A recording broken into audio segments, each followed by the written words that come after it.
नफरत, भाग दो। आलोक उनके पास आकर घुटनों के बल बैठ गया और बोला, माँ, भले ही माफ़ मत करना, लेकिन बात तो करो। मैं मानता हूँ कि मुझसे बहुत बड़ी गलती हुई है, लेकिन उस वक्त अगर मैं आपका पक्ष लेता तो सौम्या की तबीयत बिगड़ जाती। एक तरफ मेरी पत्नी और बच्चा था, दूसरी तरफ आप। माँ, मैं उस समय उलझन में था। आलोक आगे रोते हुए बोला, माँ, आपने मुझे हमेशा हर मुसीबत से निकाला है, तो आज जब मुझे आपकी सबसे ज़्यादा ज़रूरत है तो आप मुझे छोड़कर क्यों जा रही हैं। आशा देवी का मन थोड़ा हल्का हुआ। उन्होंने कहा, बेटा, मुझे लगता है तू सौम्या की तरह मुझे अपने घर में नहीं देखना चाहता, लेकिन तेरी बातों से मेरी पीड़ा कुछ कम हुई है। उन्होंने आलोक के सिर पर हाथ फेरते हुए कहा, तू सही कह रहा है। इस समय सौम्या को तेरी ज़्यादा ज़रूरत है, लेकिन सौम्या के मन में इतनी नफ़रत आई कहाँ से, और मैं उसे इतनी नापसंद क्यों हो गई, इसका जवाब तुझे ही खोजना होगा। आलोक ने गंभीर स्वर में कहा, ठीक है माँ, मैं खोज लूँगा, लेकिन आपके दिए गए संस्कार कभी मेरा साथ नहीं छोड़ेंगे। आप मेरे साथ रहिए, गांव मत जाइए। आशा देवी ने हल्की मुस्कान के साथ कहा, बेटा, सौम्या तो मुझे अपने साथ नहीं रखना चाहती है, ऐसे में तुम्हारे साथ कैसे रहूँगी। आलोक ने मुस्कुराते हुए जवाब दिया, माँ, आपको उसके साथ नहीं रहना। मेरे घर के सामने जो बिल्डिंग है उसमें एक फ्लैट खाली है, मैं उसे किराए पर ले लूँगा, लेकिन फ़िलहाल तो आप मेरे दोस्त के घर चलिए। आशा देवी ने हंसते हुए कहा, तो ठीक है, चल बेटा, फिर इसी तरह से एक गिलास जूस हो जाए। दोनों ने साथ बैठकर मौसमी का जूस पिया और फिर आलोक अपनी माँ आशा देवी को लेकर अपने दोस्त निशांत के घर चल पड़ा, जो उसके घर के कुछ ही दूर था। अचानक सौम्या ने दोनों को एक साथ देख लिया।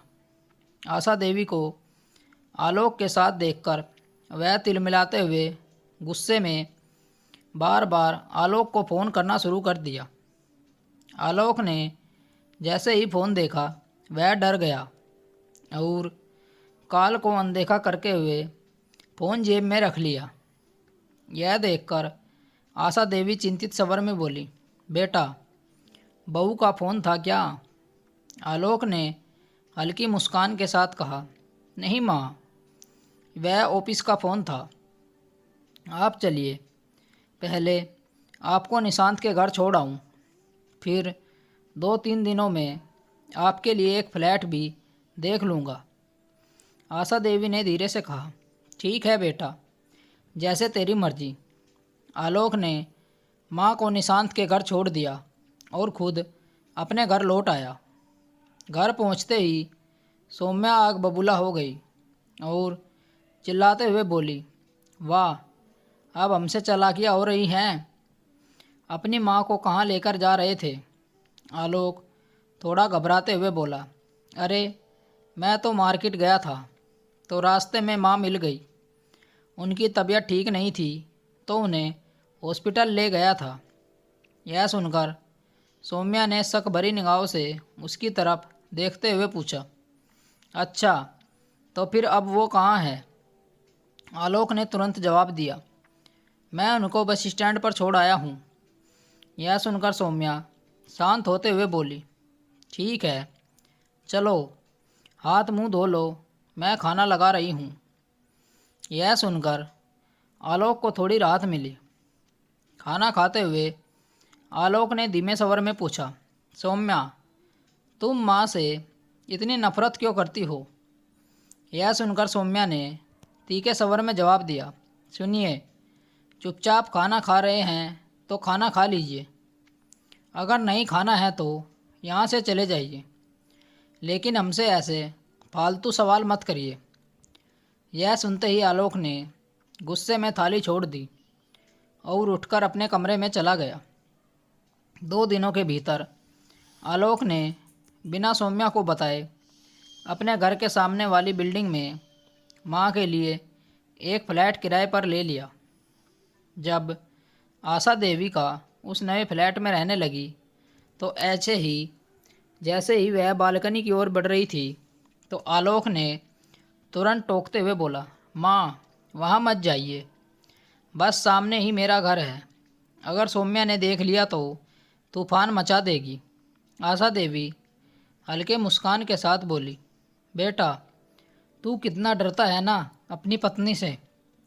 तेरे लिए तो कितने रिश्ते आ रहे थे, लेकिन तूने तो मेरी एक नहीं सुनी और अपनी मर्जी की लड़की से शादी कर ली। अब देख हालात क्या हैं। खैर वो पुरानी बातें हैं, तू चिंता मत कर, मैं बालकोनी में नहीं जाऊंगी, तू अपने घर जा।